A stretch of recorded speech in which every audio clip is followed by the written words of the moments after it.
The story begins with a group of adventurers facing a giant, furious, fire-breathing dragon. One of them is Biza, a rank shaman from the Golden Hour Guild ready to support his team. Another member is Rodic, a rank mage who also belongs to Golden Hour and won't stop casting fire spells. Kunin and S-rank swordsman order Saki to find an opening and deal the final blow to the monster. At the same time, someone shouts for our protagonist, Yuki, to stay hidden in the rear so he doesn't get hurt. Then we see the young man who is just an F rank with no class or guild working as a simple porter. The boy just agrees with the order and says yes while watching the battle from a safe place. Meanwhile, the group's mages continue to cast their powerful spells against the large creature. With the dragon distracted by the attacks, Kunin yells for Saki to strike with all her strength now. The swordsman then leaps into the air, preparing to deliver a powerful blow against her adversary.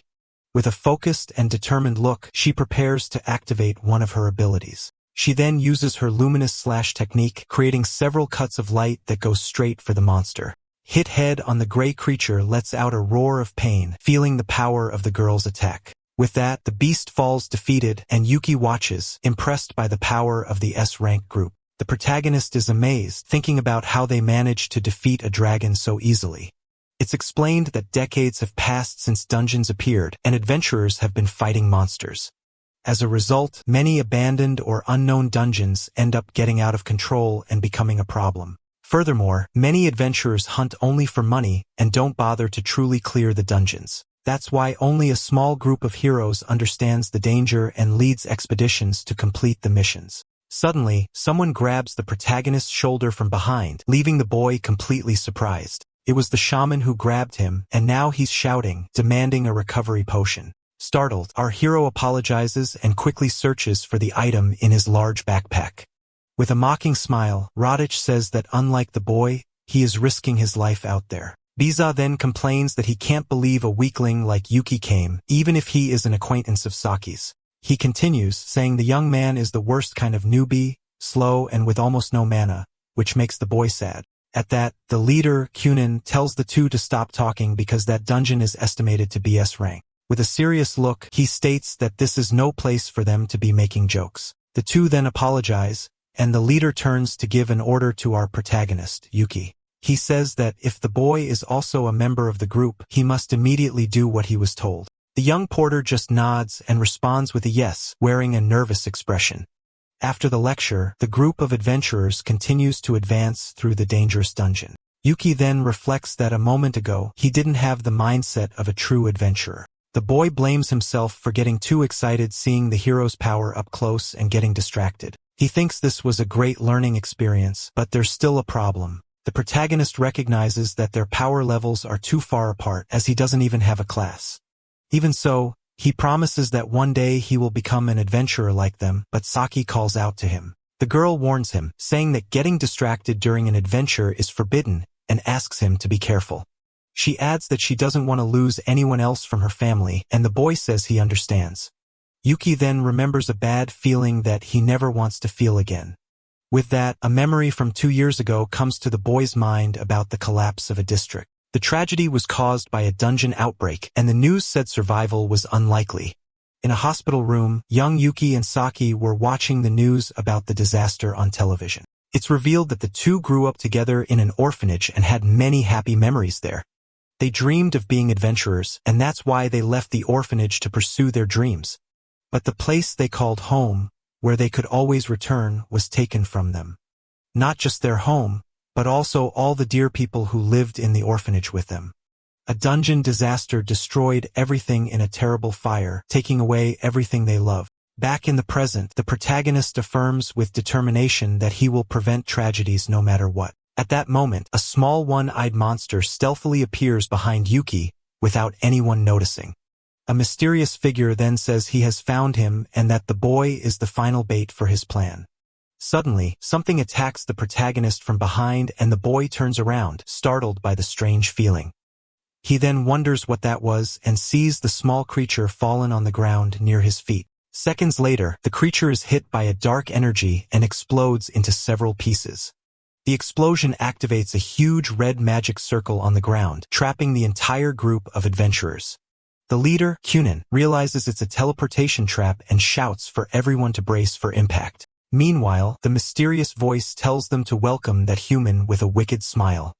With a flash of red light and a lot of smoke, the entire group is teleported to another place. Upon arriving, they look around confused, wondering where on earth they are and if it's the boss room.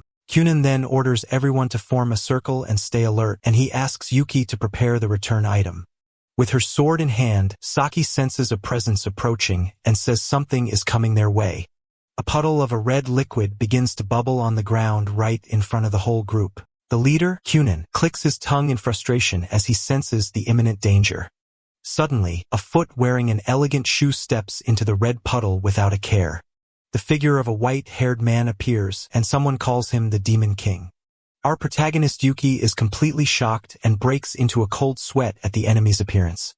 It's explained that this is the sinister title given only to the bosses of S-class dungeons. Without wasting time, Saki charges forward with her sword to attack the powerful adversary without fear. At the same time, Kunin prepares one of his ice abilities to support the swordsman. He then launches a powerful triple ice dart that flies straight toward the enemy. Saki also leaps into the air to attack the Demon King from above as the darts close in. The girl then uses her luminous slash ability once more with all her strength. But the monster complains that young people today have no manners and easily stops the attacks. The ice lances shatter into pieces before even touching the adversary's body. At that moment, other monsters appear beside the Demon King, who says the heroes are ignorant. Suddenly, Kunin is thrown far away by a surprise attack and cries out in pain. An elf with green magic circles appears and says, "Oh my," with a smile on her face. She then comments that an extra intruder came along with them, referring to our hero. Elsewhere, a beast man attacks Baisa with a powerful and swift kick. The shaman tries to defend himself from the blow with his arms, but the enemy's strength is too great. Roti is also attacked by a giant monster and can't react in time to the blow. The mage is shocked as a monster in a top hat whispers that they are not there to play around. A red magic circle glows intensely on the ground, showing the seriousness of the situation.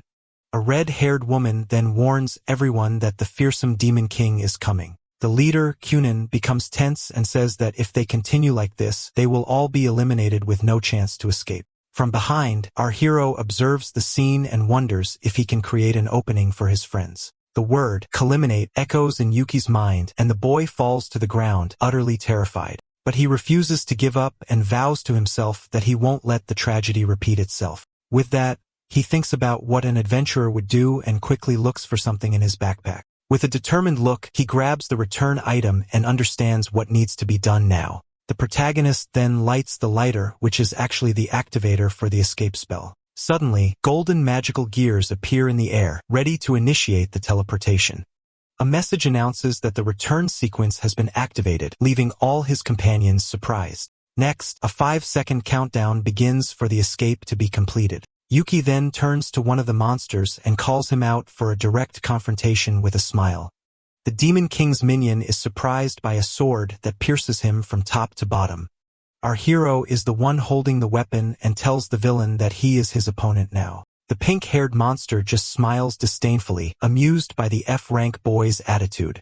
His friends shout for him to come back because if he moves forward any further, he'll be out of the teleportation's range. Saki also screams the protagonist's name, desperate and worried for his safety.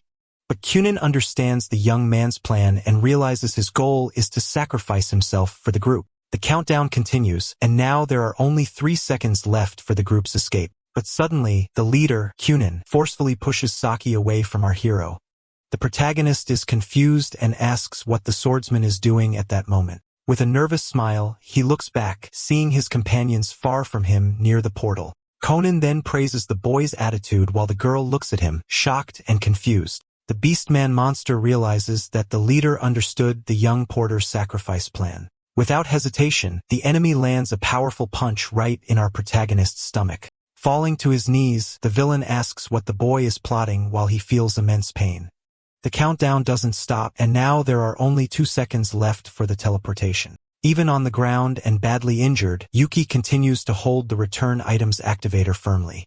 With difficulty, he extends his hand toward his friends in a final effort. The countdown reaches 1 second as the monsters watch the scene with curiosity.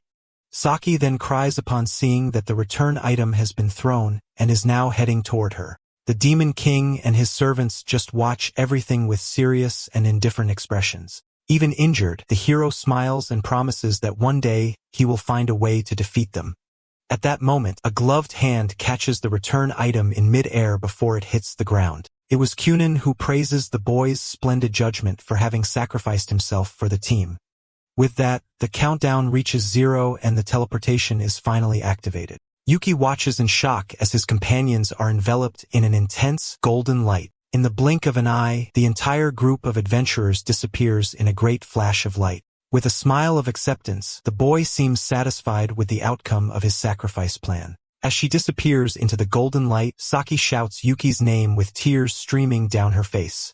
With the portal closed, the protagonist is now alone on his knees, surrounded by the dungeon's monsters. The pink-haired monster approaches and asks if that was the way the boy planned to defeat him. With blood in his mouth, Yuki confirms and says that unlike him, all his friends are high-level heroes. He adds that if they return alive one day, they will surely be able to clear that dungeon. Despite his confidence, the young man feels guilty for having to leave Saki alone again. The villain then lets out a loud laugh, finding it funny that the boy would throw away his life for the future of humans. He praises the boy's madness, saying that it is truly magnificent and impressive. With a smile on his lips, the monster then calls Yuki a human and proposes an unexpected deal. Surprised by the proposal, the protagonist questions what kind of deal the enemy wants to make with him. With his sharp teeth showing, the pink-haired villain just confirms with the word yes. He then reveals that the proposal is for the boy to join them to clear other dungeons. The young man is shocked and shouts, asking why monsters would want to clear dungeons like heroes. The villain explains that they are constantly exposed to crises because of the humans' clearings. The protagonist then realizes that this is the version of the story told from the monster's side. The enemy continues, saying that if humans didn't enter the dungeons, they wouldn't harm them. But instead, their sacrifices only increase every day like the dragon that was defeated. The boy remembers that the dungeon was estimated to be S rank and dangerous since the investigation. To protect themselves, they need to strengthen the dungeon, and for that, they must clear other bosses and obtain mana.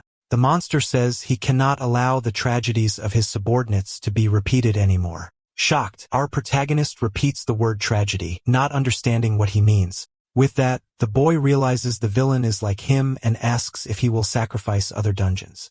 The enemy then confirms that if it's for his subordinates, he will do anything because it's natural. Yuki then agrees, thinking of his family and that if it were for them, he would even give his life. The young man then asks if the monster can swear he will send the humans back if he gets strong. The villain explains that if they are strong enough, the humans will simply stop coming. The boy says he can trust him, but the enemy warns that if he doesn't believe, they will all perish. He adds that he will take many humans with them if that happens in the future. Yuki thinks that if he lets them loose, many sacrifices will occur until his friends defeat them. At that moment, the image of the orphanage in flames comes back to haunt our hero's mind. With that, he understands that this is the only chance to prevent that tragedy from happening again. With his head down, the protagonist finally agrees and says he will cooperate with the villain's plan.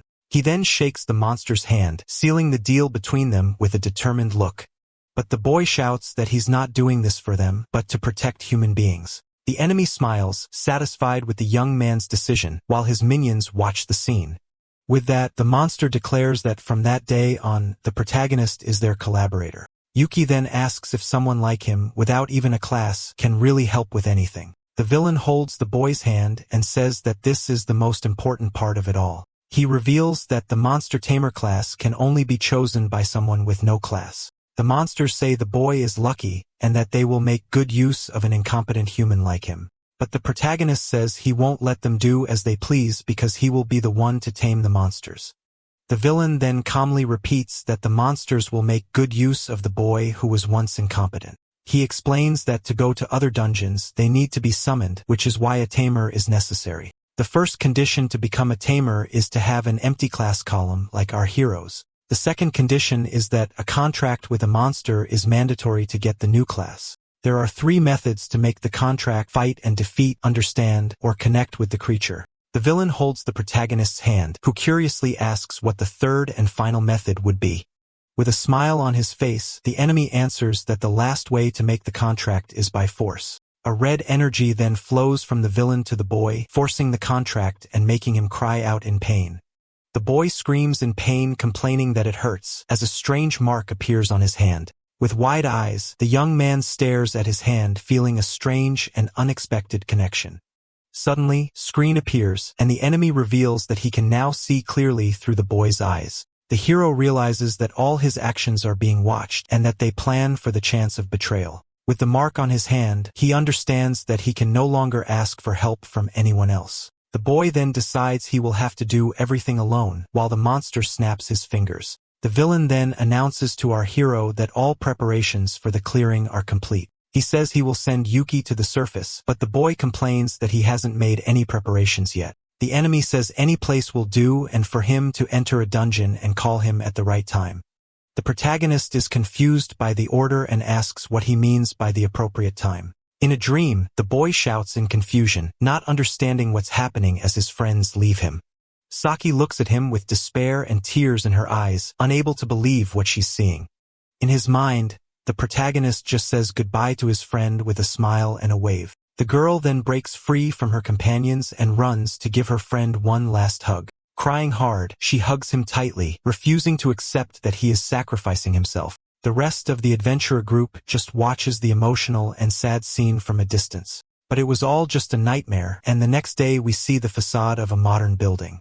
Our hero then approaches the information desk of the Adventurers Guild. The receptionist assists him and asks in surprise if he intends to clear a dungeon alone. The protagonist thinks he's already run into a problem, and the woman finds it suspicious for someone to go solo these days. The woman then says she will explain the rules, because in recent years, clearing dungeons isn't the goal for some. She continues, saying that the activities of adventurers who hunt only for money have greatly increased. It's explained that, because of this, dungeon outbreaks are on the rise as almost everyone acts this way. With this, the boy thinks that the guild probably wouldn't admit out loud that most people do this. To prevent this, the woman says there are safety restrictions for entering new dungeons. The attendant then points to a paper to better explain how the guild's rules work. The document shows the ranks of the adventurers, and that's what determines access to dungeons. To level up, you need to contribute to the guild, but acting alone, this can't be confirmed. The young man scratches his head in frustration because the guild doesn't allow anyone to enter dungeon without a group. He then reflects that those who enter dungeons alone are having money problems and dreaming of a lucky break. The protagonist then says he wants an F-ranked dungeon to level up, not for money. The receptionist understands and starts typing on the keyboard, looking for a suitable dungeon. She then offers the F-ranked dungeon Labyrinth of Silence, handing him a table with the information. The place is a beginner's dungeon with few monsters, and he is guided to the location's entrance. After arriving at the entrance, the guide unlocks the gate's padlock so the boy can finally enter. With the path clear, the guide then tells our hero to proceed with clearing the dungeon. The young man then thinks that even with the strict security, there's only an emergency button here. Suddenly, the monster's voice echoes in his mind, asking what an abandoned dungeon is. Startled, the protagonist wonders if this direct communication in his head is one of the villain's abilities. The enemy corrects him, saying the ability is his, and the boy shouts that he didn't know because it's the first time. He then reflects that this must be an automatic impermanent skill, which is convenient but strange. The monster explains that an abandoned dungeon is a place without management, maintenance, or clearings. He continues saying that if a dungeon has resources, adventure show up and it is taken care of. In other words, it's a place left behind by humans where monsters reproduce in peace. Over time, the dungeon wouldn't be able to handle the reproduction and would collapse, or at least that's what he thought. Walking through the place, he notices there are no monsters, and the voice in his head complains that it's bored. The boy then wonders if it's possible for a dungeon, even a weak one, to be so empty. Suddenly, a violent tremor begins, and the young man wonders in fear what is happening. Frightened, one of the hidden monsters shouts for our hero to flee from there as quickly as possible. Other adventurers then flee from a green energy while shouting that the dungeon boss has appeared. One of the adventurers screams in fear at the size of the giant slime that appeared out of nowhere. The voice in Yuki's head says that since there were no humans, the monsters ate each other, and that's why the dungeon was empty. The villain adds that this is why only that slimy creature grew so large and became so strong. Seeing the danger, our hero then points to a corridor and shouts for the two to go that way. But the large slime catches up to them, and the protagonist watches the scene, shocked and unsure what to do.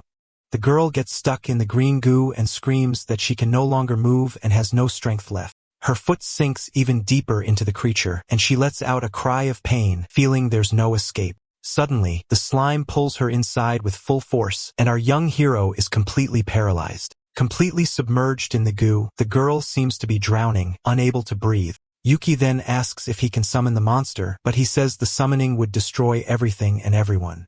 Desperate, the protagonist realizes this is not a good idea and that he needs to think of another plan. Meanwhile, the poor adventurer continues to sink into the slime with no way to escape the monster. Suddenly, the boy has an idea and a glimmer of hope appears in his focused green eyes. He then prepares to act and runs toward the creature, saying that in that case, he will handle it. Without a second thought, the young man dives head first into the giant slime to save the girl in danger. The voice in his mind lets out a laugh and says that now he's like in the boy's attitude. The villain calls him impressive and says that he takes action even if it means getting hurt in the process. Inside the slime, the hero manages to reach the girl, and the voice says that he saves what must be saved. Holding the unconscious adventurer, the monster says that so the protagonist was that kind of person. With that, Yuki activates the mark on his hand and tells the Demon King that this is the appropriate time. Holding the girl, the hero shouts and summons the monster Liber with an explosion of red energy. A clawed hand emerges amidst magical symbols as a mysterious voice manifests. The villain's spiritual form appears behind the boy, saying he will let himself be used by his master. With the summoning, the protagonist feels immense pain and ends up spitting up a large amount of blood. Blood runs from his eye, and he thinks it feels like he's being burned from the inside. The monster then tells Yuki not to falter now, as the power is still being channeled. The creature complains that so much power came from just one finger, but for an enemy like this, it's enough. With a sphere of dark energy in hand, the villain's spirit prepares to launch the attack. Together, they then use the powerful ability called Chaotic Dawner to destroy the slime. A gigantic explosion of pink and purple energy consumes everything around with immense power. The giant slime is disintegrated by the light, and our hero watches everything, shocked by what he sees. With his eyes still bleeding, the boy thinks that it wasn't a simple attack, it was much more. The adventurer he saved looks up at the sky terrified and says the power was horrifying. With the dungeon ceiling destroyed, the blue sky is visible, and the place looks like a disaster. The other adventurer who is with the girl looks at our protagonist, completely shocked. He says that Yuki is badly injured and that they need to carry him out of there quickly. The protagonist just responds confusedly, not quite understanding what's happening around him.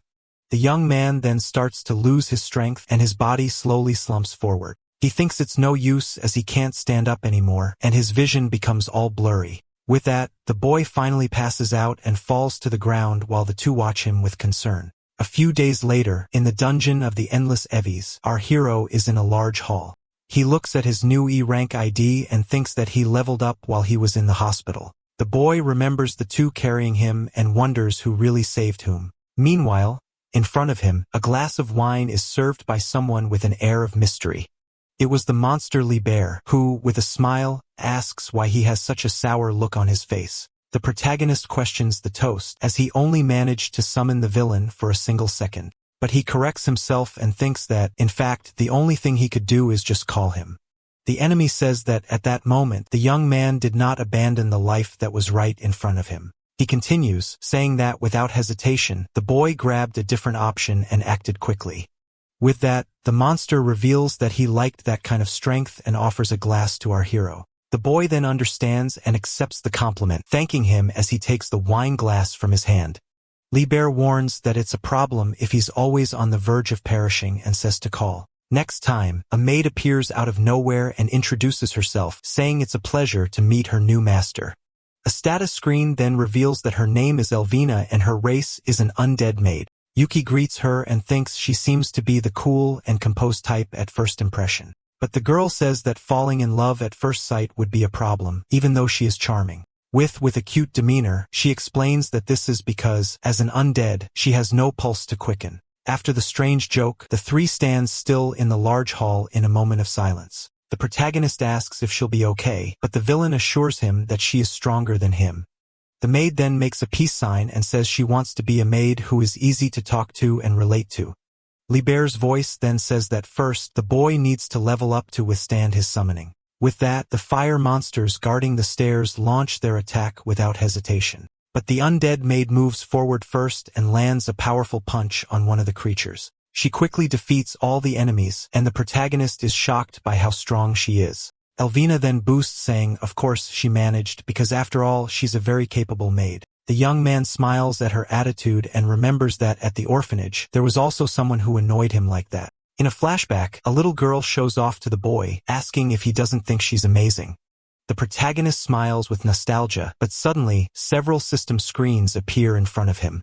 He panics because the level-up notifications won't stop appearing, and he can't take it anymore. The servant finds it strange that he's complaining about leveling up and wonders if this is a joke among the living. Later, Yuki comments that unlike Libert, he can keep her summoned for a much longer time. The girl explains that the other monster is so powerful that the mana to summon him runs out midway. With that, the boy remembers that he actually only managed to summon the tip of the villain's finger. Elvina then promotes herself as a bargain maid who is a must-buy for her master. The young man smiles at her attitude and says yes. He is counting on her help for the missions. The undead girl seems to get a little embarrassed by the comet and hides behind the sign. Yuki then reflects that for summoning, cost-effectiveness and efficiency are just as important as power. They finally arrive at the boss's door, and the hero wonders how they'll get in as it looks very heavy. The maid then snaps her fingers and asks if her master really doesn't know what she's going to do.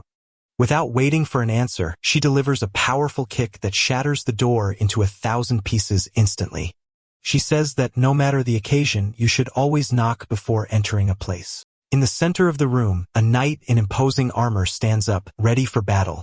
The maid then apologizes for the intrusion and moves forward to attack the enemy without hesitation. With a leap, she says that now the dungeon boss will become their sacrifice right there. The knight then raises his flaming sword, preparing to deliver a powerful blow. But our protagonist notices something strange and draws his sword, shouting for her to wait. He notices that the flames on that sword are very different from the ones they've seen so far. With that, the young man throws his sword to intercept the blow and shouts Elvina's name.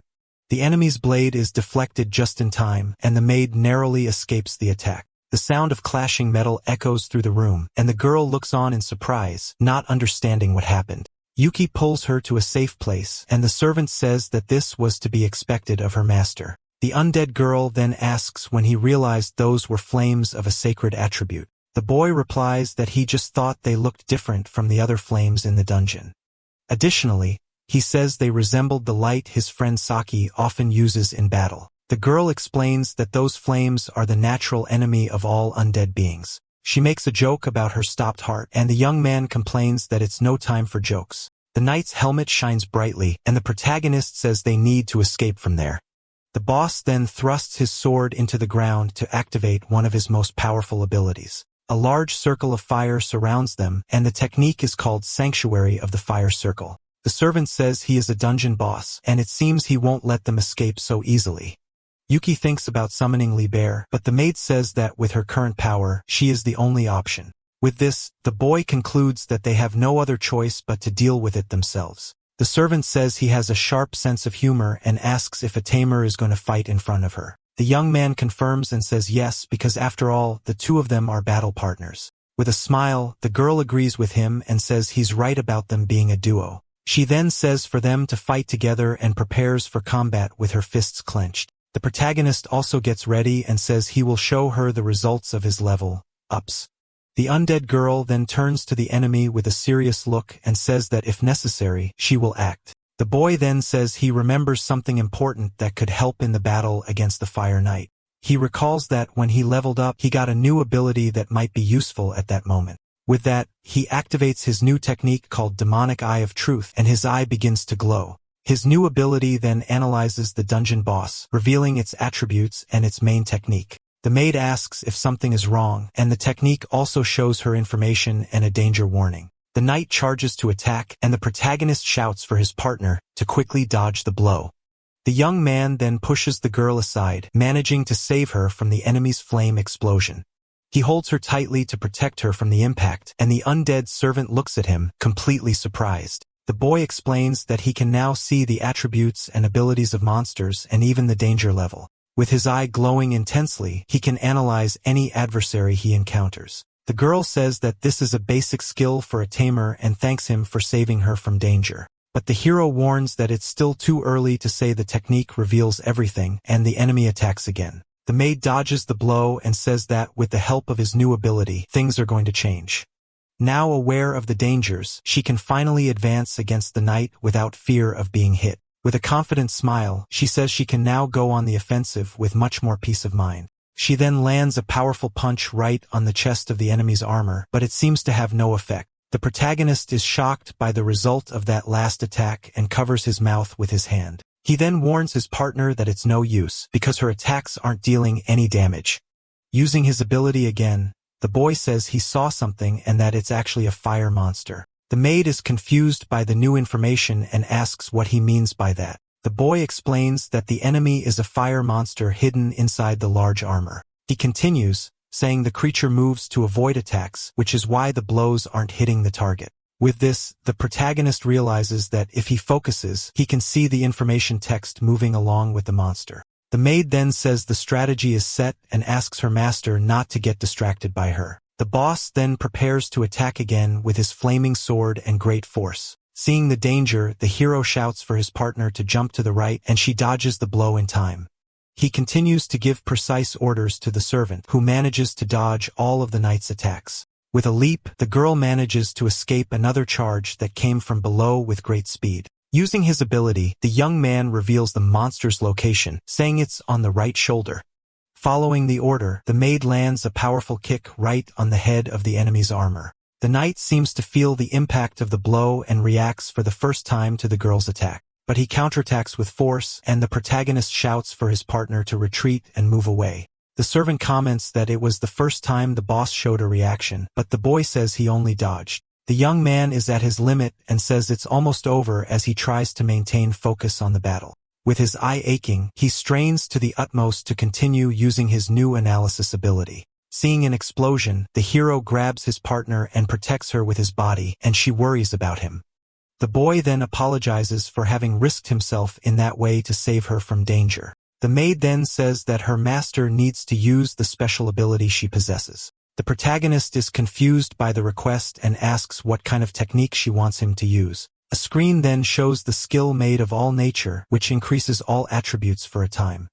The servant explains that as a tamer, he can force the activation of the contracted monster's abilities. She continues saying that it's seen that technique will boost her stats for just a single moment. The boy understands that he can take him down before he dodges, but since it's a one-time use, timing is crucial. With a smile, the girl says she's sure her master will use the ability at the right time. The protagonist then agrees and says with determination that they will settle this with the next attack. The knight then begins to attack with several blows of light, and danger warnings appear everywhere. The hero shouts for his partner to dodge a continuous attacks, and the girl prepares to evade. He then gives the order for her to stop right there, and the servant obeys her master's command instantly. The young man continues shouting for her to slide to the left, and the girl dodges another blow. Suddenly, a light attack heads toward our hero, who can't react in time to the blow. The boy ends up getting grazed and cries out in pain while the maid watches everything from a distance. Even injured, he gets up and tells her not to worry about him and to focus only on the battle. He then shouts for his partner to jump to the left, and the servant dodges another attack from the boss. With that, the boy finally activates the ability, and the mark on his hand glows intensely with power. With her stats boosted, the girl leaps into the air and lands a powerful kick right on the enemy's head. The blow is so strong that it creates a large crater in the ground and defeats the knight once and for all. With the dungeon boss defeated, the maid observes the result of her attack with a serious expression. Lying on the ground, the protagonist says with a smile of relief that they finally managed to win. The servant comments that using that ability is very tiring, while the boy remains on the floor. She then bids farewell to her master and disappears in a pink light with an elegant bow. With her eyes closed, the servant says goodbye and vanishes in an elegant, rosy glow. The protagonist then shouts for her to wait as he can't even get up from the floor. He tries to summon her again, but the mark on his hand shows no reaction. Suddenly, a mysterious voice echoes through the dark hall of the now empty dungeon. It was Lieber, who says the boy finally managed to return to their dungeon after the mission. With a serious look, the monster says it's good to see the young man has returned safely. The hero asks where Elvina is and says he needs to talk to her for leaving him behind. The villain then guides him down a corridor that leads to a bright, beautiful, and well-lit place. Lieber says it was a good thing he came back or he wouldn't have been able to see her in that special way.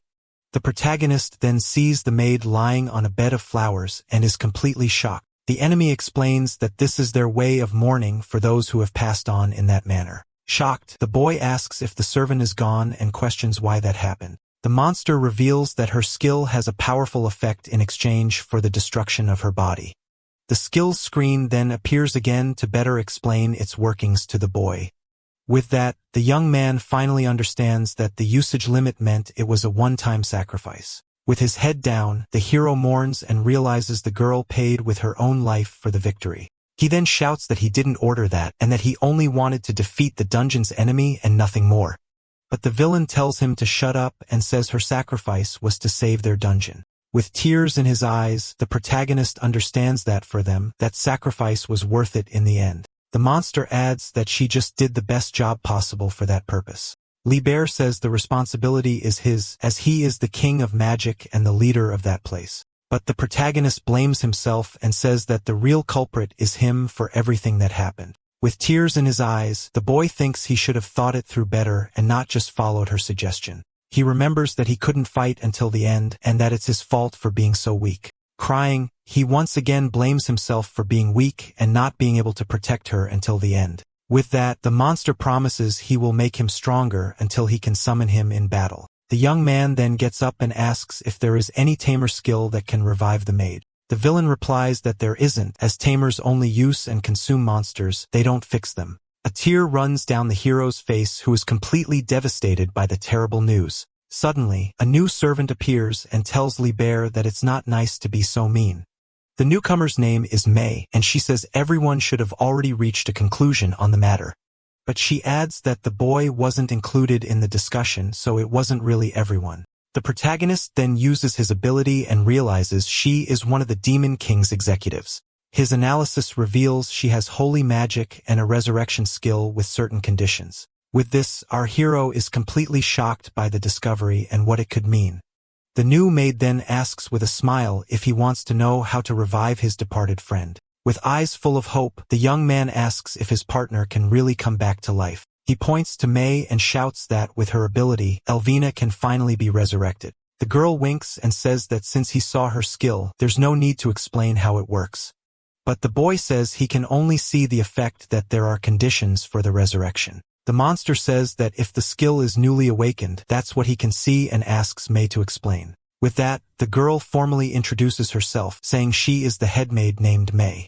She continues, saying she takes care of everyone in the dungeon, being the group's support and resurrection.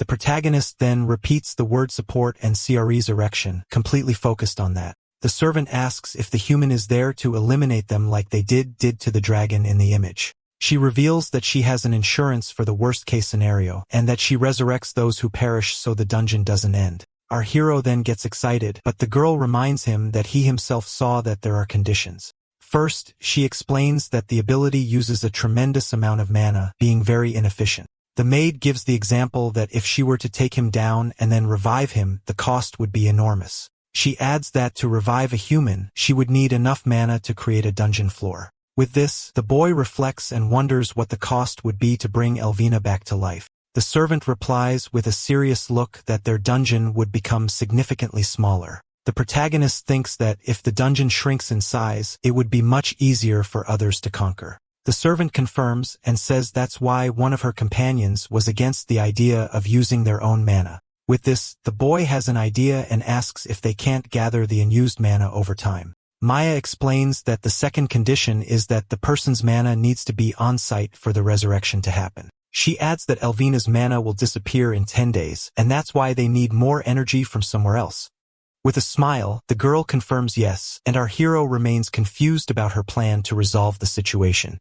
The maid then reveals that she was thinking of having the humans themselves help them with this task. With a smile, she adds that the humans would have to clear a much larger dungeon to get the mana. The boy finally understands that if they steal mana from other dungeons, the resurrection can be done without problems. Libra then says that this is one of the objectives, but the dungeons they've cleared so far aren't enough. Yuki wonders how much mana is needed, and the servant says she knows nothing about the human adventurers' ranks. She reveals that she suggested they conquer a large dungeon, but all the other monsters got angry at the idea. The villain says he cannot expose the plan that Alvina protected with her life to mortal danger once again. With a clenched fist, our hero then offers to undertake the dangerous and difficult mission alone. The monster says this is reckless and that without a plan, the boy would end up like his former battle partner. The young man agrees but says that if this is the only way to save her, he has to try even if it's risky. With a determined look, he states that he simply cannot choose any other path to follow now. The boy then faces the villain and reminds him of the contract the two made at the beginning of their whole journey. With a tear in his eye, Libra agrees ice, but it seems he has something more to say to the young hero. A drop of blood falls on the grass, and the villain says that in that case, he will do what is necessary to help. With that, the Demon King summons one of his minions and tells him to train our protagonist. Yuki then recognizes the man in the suit and remembers that he fought against Saki at the beginning of the adventure. The servant calls him Viento and says that with the boy's current strength, many sacrifices will be inevitable. With a serious and worried look, the monster Liber just nods his head and says he understands. He then entrusts the young man to his minion for the next 7 days, and the butler accepts the order at once. Without wasting time, the new trainer turns and tells our hero to follow him for the training. The boy then agrees and runs after him while Liber and May watch the two walk away. The maid says she is relieved that Viento is strong, but the Demon King tells her to go with them. He then reflects that the butler was completely against using a human until the very last second. With this, Liber fears that his minion might overdo it and end up taking the boy's life in the process. The servant is surprised by her master's unexpected order, but seems to understand his concern. Meanwhile, Viento and our protagonist are teleported to another place by a magic circle. The young man observes everything with a focused and attentive look, preparing for what might happen next. Upon arriving at a castle, he is amazed and wonders if this is really inside a dungeon. The baller explains that this is a fraction of Libra's power and each executive has a floor to use. He adds that the boy is the first human to see their floors and that this is an honor. The hero then thinks that resurrection must be a last resort to require so many floors. With that, he asks what the training entails and if Viento will just help him level up. The trainer explains that leveling up is the act of taking mana from monsters and mixing it into oneself. The protagonist understands that adventurers cause damage to the dungeon just by fighting and stealing its mana. The butler explains that the contract with Libra prevents him from leveling up since he already shares the dungeon's mana. The young man understands why he was sent to other dungeons and asks how Viento intends to train him then. Suddenly, a sword flies in his direction and the protagonist catches it in the air, completely surprised by the action. With the new weapon in hand, he thinks the training is just about improving his battle equipment. But Vienna says there is much to teach, as the boy has built nothing useful for himself up to that point. He adds that the young man possesses no strength, knowledge, or talent, and therefore has nothing in his favor. Startled, our hero shouts and asks why the butler is doing all this so suddenly. The trainer explains that if he wants to save Alvina, he needs to build the strength and skills he lacks. Surrounded by an aura of power, Venus says the boy needs to build absolutely everything to get strong. The protagonist defends himself from a blow and thinks he won't have time if he stops to think because the enemy is too fast. The butler then says that if he can't even keep up with his movements, he can't entrust his fate to him. With that, Yuki realizes that his opponent's intention is to really fight seriously without holding back. Vienta then announces that he himself will make the judgment to decide if the boy is worthy to continue the plan. He adds that his decision will be for the best for the dungeon and especially for Lord Liber. The young man then understands that for the butler, it would make no difference if he ended up perishing there. The challenge is set, and now the hero needs to survive for 3 hours to master his new sword. With that, the training begins and the two face off in a fierce and very intense sword battle. With a determined look, the protagonist shouts that he will come back to life with the will to perish if necessary. Suddenly, a skill screen appears in his eye, which begins to glow with a powerful golden light. With that, he activates his magic Eye of Truth to analyze the enemy while Viento prepares an attack. The screen reveals the butler's ability, which is called Blued Flower Blade of the Water attribute. The protagonist realizes that any blow is fatal and wonders if the power difference is too great. With that, he understands that if he can't defend, he needs to move to where he can't see the danger. Viento then advances and asks mockingly if that is the only ability the boy can use. Without hesitation, the trainer attacks with his purple sword and a powerful blow that goes straight for the young man. The butler kicks him away and says his judgment is slow and that he only thinks after being blocked. He adds that fighting that way is the same as asking to be easily defeated. Our hero tries to defend himself from the fast attacks, but the enemy is much stronger and more experienced than him. With the danger alert in his eye, the boy tries his best not to get hit by the blouse. Even so, he doesn't give up and prepares to try a new strategy with the butler's next attack. With that, the protagonist advances with his sword glowing blue, ready to counterattack with everything. But the trainer easily blocks the blow and says that forcing the offensive won't change the outcome. In the blink of an eye, the butler uses a swift attack that throws the young man far away with no chance of defense. Lying on the ground, the protagonist spits up blood and realizes how great the power difference between them is. The trainer observes him with a serious look and seems to be analyzing the boy's progress in the battle. Even injured, the hero gets up and Vienda says his movements have improved a bit since the beginning. The boy then reveals that he saw the sword's movements and the most efficient way to defend against the blows. He shouts that his eye can understand how a monster moves and not just see the enemy's stats. The butler seems surprised and says it appears the young man isn't just watching the battle happen. Even so, he states with a serious look that it's still not enough to defeat him. Vino says their physiques are different and therefore the boy has no chance against his attacks. He continues, saying that even the strength of his arms with the sword doesn't compare to the young man's. The protagonist is shocked to realize the butler was holding back the entire time in the battle.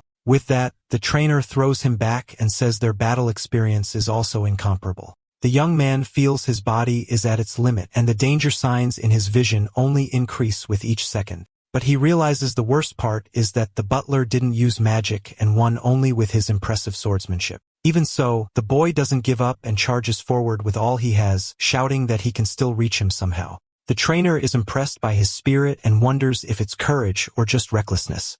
With a serious look, he decides to test the boy's determination with a new, much more powerful attack. Suddenly, the butler activates one of his abilities and a dark, red aura completely surrounds him. The hero's vision fills with danger alerts and he can no longer see anything clearly. He understands that if he doesn't identify the attack, he will perish and that he doesn't need the danger information. What he needs now is information about the technique, and for that, he must shift the focus of his vision. With that, the protagonist concentrates to obtain the information that will save his life from the blow. He then ignores the alerts, and the screen reveals the skill's description, which explains how it works.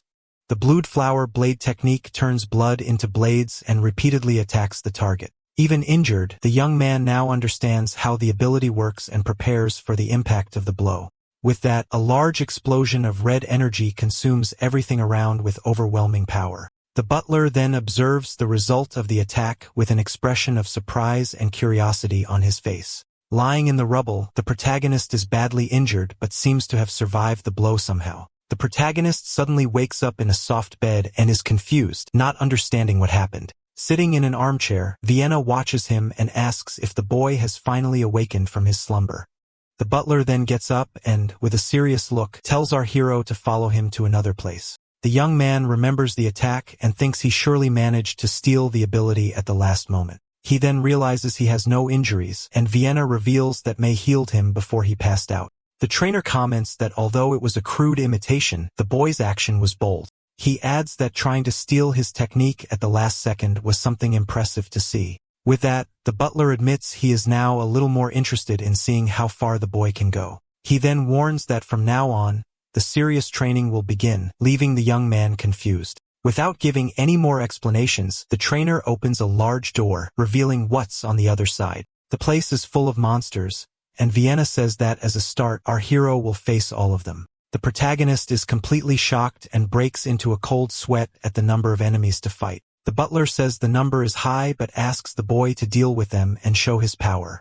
With a smile, the young man wields his sword and thinks he never imagined he would get used to this. With his eye glowing, he prepares for battle, saying he's already gotten used to an expected demise.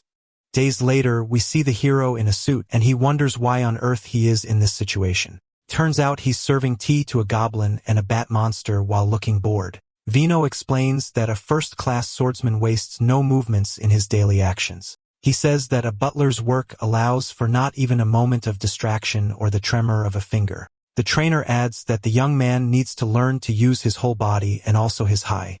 The boy asks if it's about his ability, and Viento explains that skills grow with use. The butler points to several monsters and tells the young man to read what each of them desires there.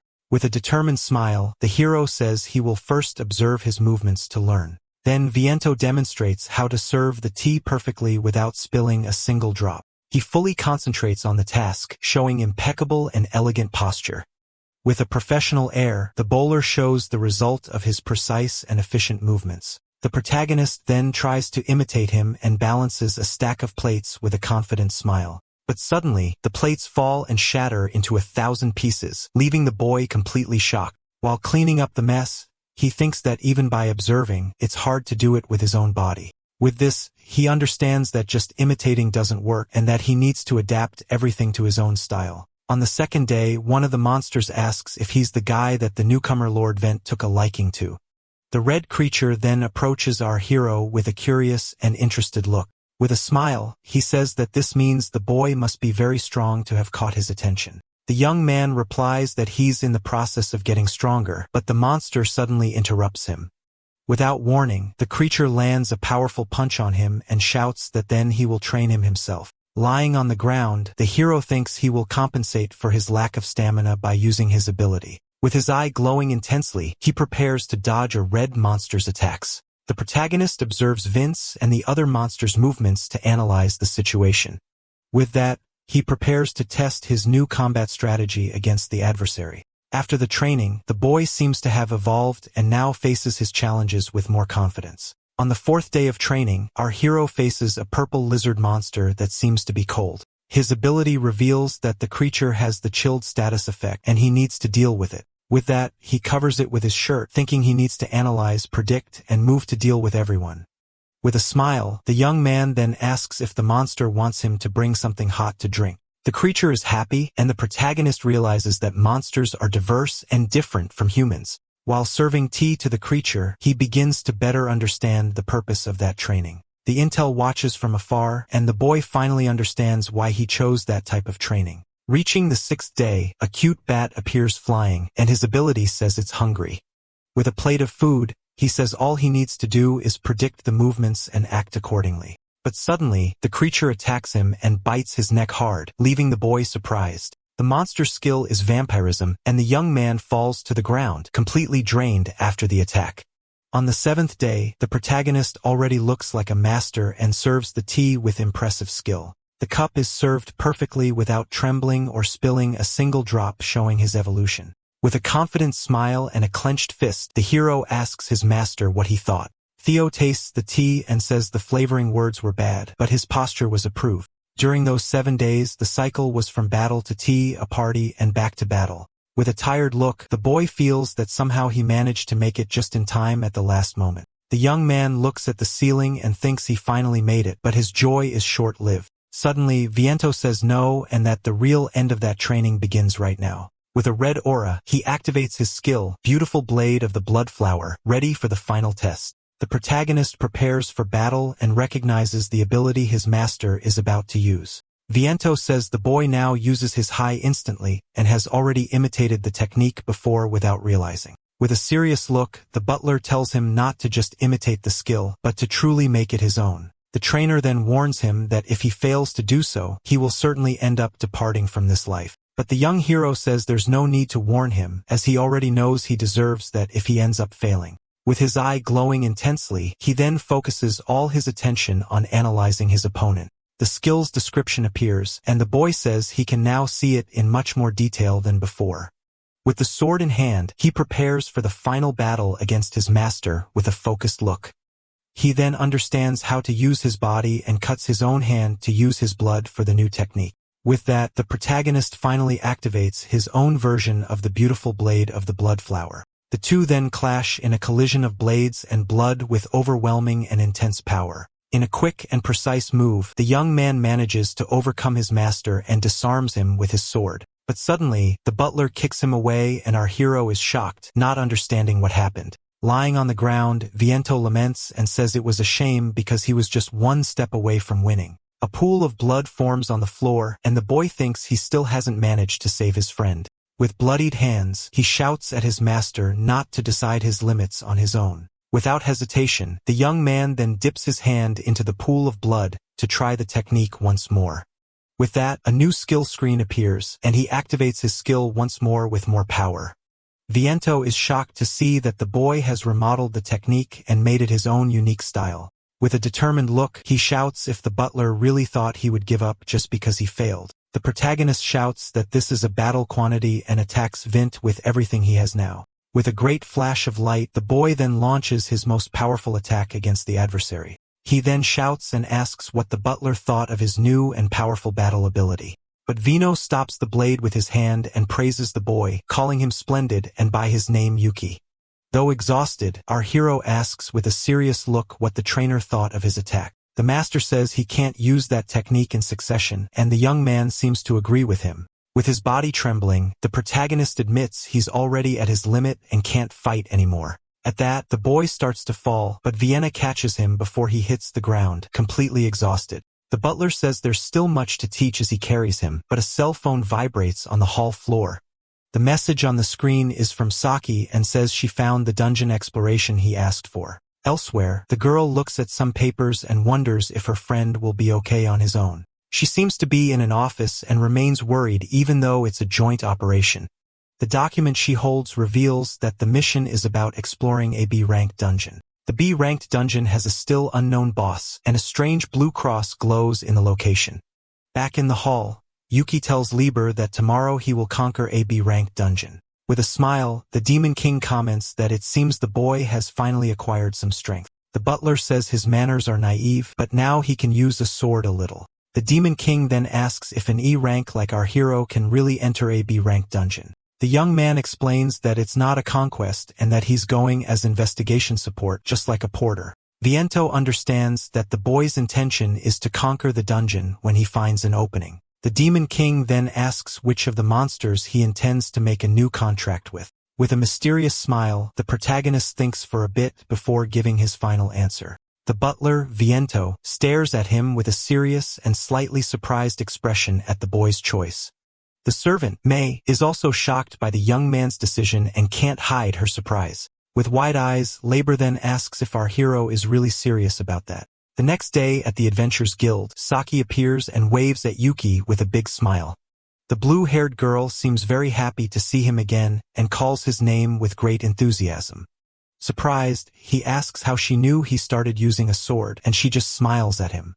The boy apologizes for the favor, but she says it's all right as she gets many requests like that one. With a wink, she adds that it actually helps to have someone she knows around. At that moment, another adventurer approaches and calls for Lady Saki in a very lively tone. A group of 3 men tells them to hurry up, and the leader asks who our hero is. Yuki wonders if they are members of the group, but the girl quickly says they are not in any way. She explains that they are volunteers who accepted a request from the guild and were not invited by her. Saki continues saying they want to rank up by doing low-risk missions with an S ranker. The group's leader then points to the boy and asks if he's in a rank for being with her. The girl says that Yuki is an E rank and he confirms it, asking if that's some kind of problem. The adventurer then laughs and shouts that our protagonist is weaker than all of them. The group protests, saying an E rank will be a burden and that she should take the 3 B rankers with her. But she ignores them and comments to the young man that he has already conquered 2 dungeons alone. Right? Our hero thinks that technically, he didn't conquer the dungeons alone since he had help from the monsters. The other adventurers mock him, saying that no one of a low rank makes dungeon conquests like that. Their leader complains that he wanted to take advantage of Saki's fame to become an A rank adventurer quickly.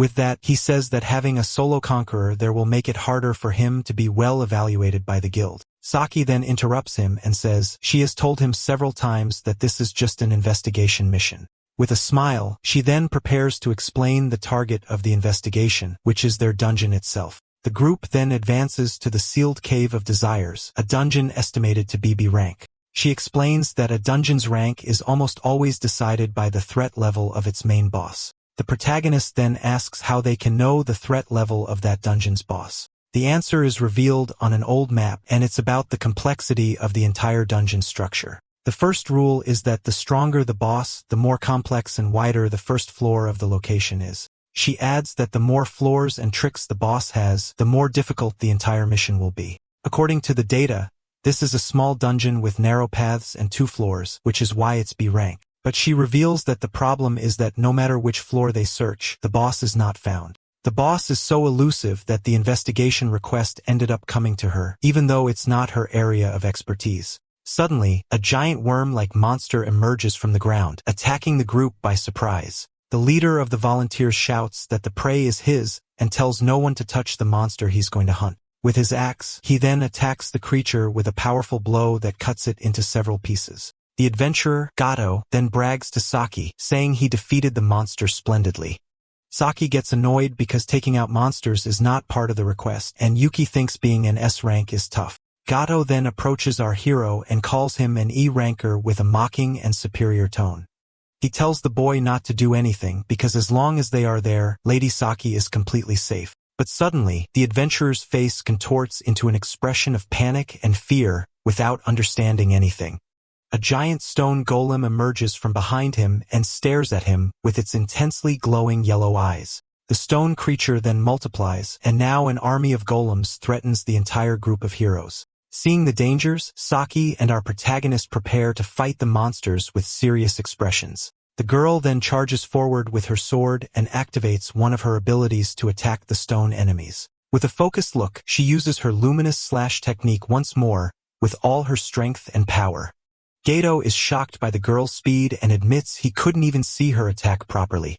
Saki then says she doesn't need them as combat power and only needs them to investigate the area. Our hero apologizes and says he intended to cut the monster so as not to get in her way during the fight. It turns out the boy cut the golem into pieces with a single, precise, and very powerful blow.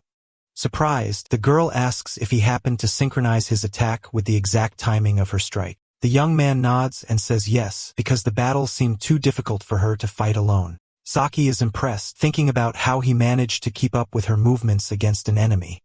With a flushed face, she realizes the impact was light because he helped her, and that he's stronger than she expected. With a smile, she then praises him and says he wasn't bad at all in that battle against the monsters. Yuki looks at the wall and comments that dungeons are absurd for making monsters come out of nowhere. The adventurer then tells the others to focus on the investigation and leave the fighting to her from now on. Gato gets annoyed and thinks he needs to find the boss room to make a contribution and rank up. Even after 10 hours of exploration and fighting against the stone monsters of the dungeon, the group of adventurers led by Saki continues to search for any important clue. But they find no trace of the boss room, leaving everyone completely frustrated. The blue-haired girl then walks thoughtfully, trying to find a solution to the mystery.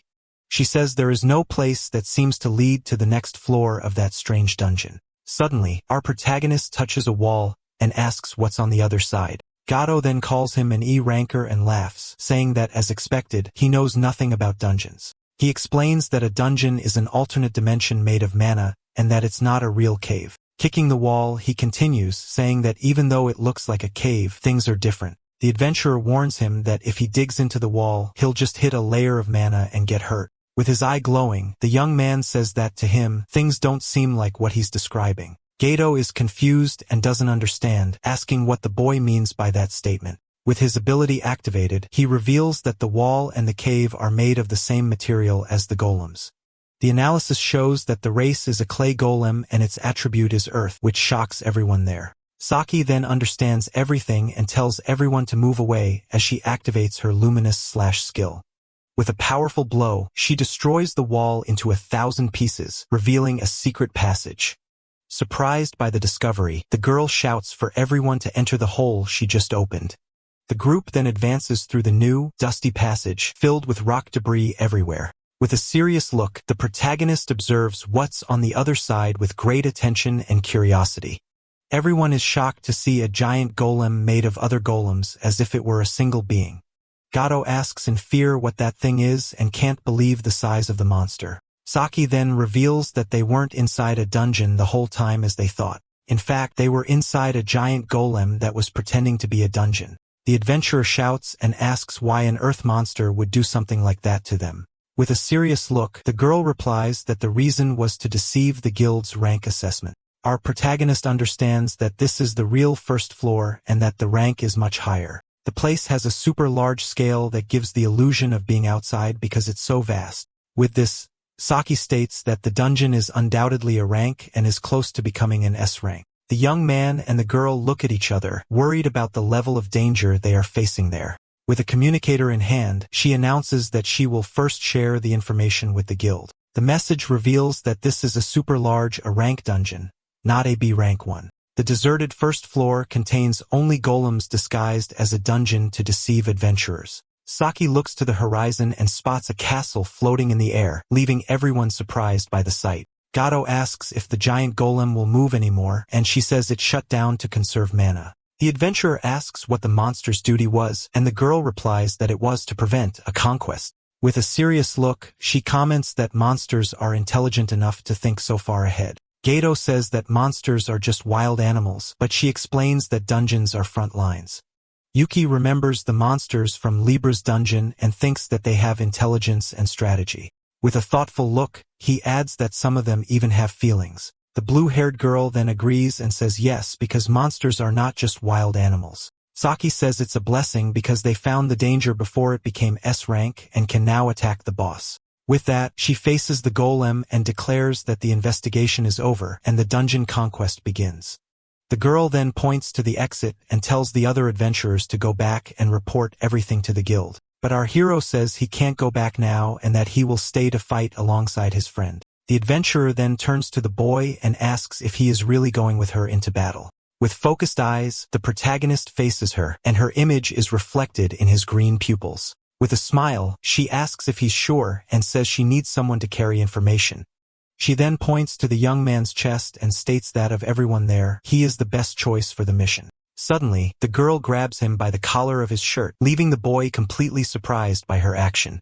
With a serious look, she says at this time the two of them are going home together, no matter what. The young man then agrees with his partner and replies that yes, of course they will go back together this time. With that, he remembers the orphanage and Alvina and vows that he will not let anyone else go ever again. The girl then picks him up with a smile and says for them to go as the word ability echoes. With that, she uses her luminous formula skill to fly at high speed, carrying Yuki with her. Left behind, the other adventurer is blinded by the light and complains that he can't see anything. With an irritated look, he says he's not going home like that and refuses to give up on the mission. Suddenly, a piece of the golem with a glowing core falls to the ground right in front of the man. With that, Gato uses the item to create a shortcut and shouts that they will take the shortest path. Meanwhile, Saki and our hero arrive in a throne room, and a voice questions them in surprise. A mana explosion occurs, and Yuki wonders if this is the deepest part of the dungeon. A pink crystal creature appears, and our hero asks if she is the boss of this dungeon.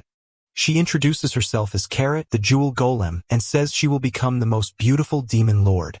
The young man then understands that she was secretly accumulating mana, and the villainess confirms it. With a smile, the enemy says that little by little, she has been polishing her own beauty there. Suddenly, the dungeon boss activates her ability called Carrot's Critical Cutter. With that, she charges to attack and shouts for the protagonist to be enchanted by her battle power. But the boy is not shaken and activates his own skill, which is called Demon's Eye.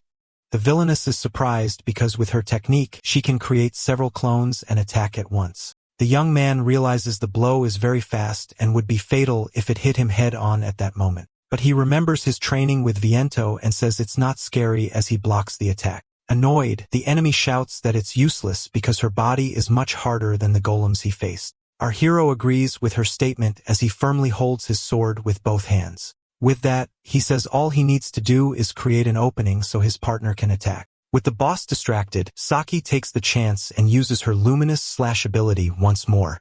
The blow hits true, and the villainess is shocked to see that the girl managed to scratch her arm.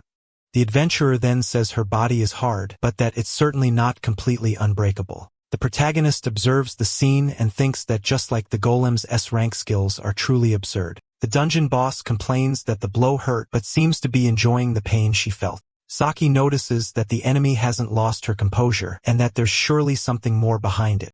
With that, the young man warns her not to let her guard down and asks his partner what's next. The girl says she will finish the boss of the combo, and the protagonist agrees with the plan, but the villainess says with a smile that she has already seen their weakness and prepares to counterattack. With that, she activates her skill Colossal Creation and shouts that she has found a weak spot.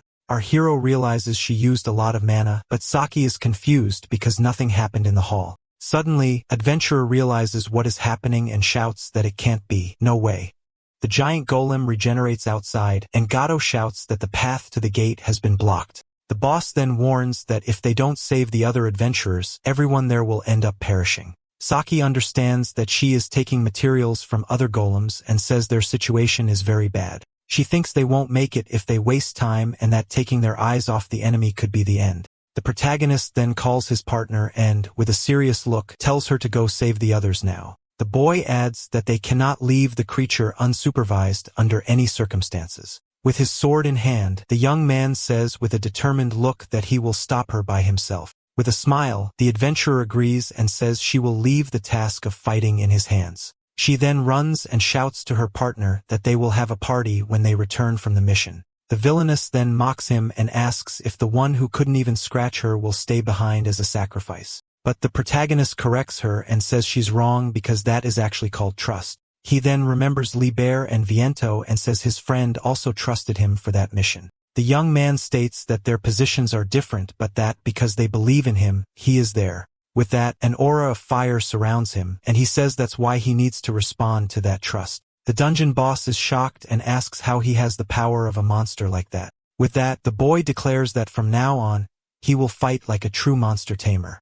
Wielding his sword, he warns that the technique belongs to a monster much stronger than the villainess. Hit head-on, the enemy shouts and wonders how the young man actually managed to cut her. With his eye glowing, he says he saw through her technique and used her movements without waste. Annoyed, the dungeon boss shouts that she will remake her technique and activates the skill, Healing Cut. She then says he won't be able to parry this form and that she will entangle and skewer him to the end. The protagonist then challenges her and says that a blade like that will never be able to reach him. The villainess mocks him, saying he's full of openings, and with a smile, shouts that she finally got him.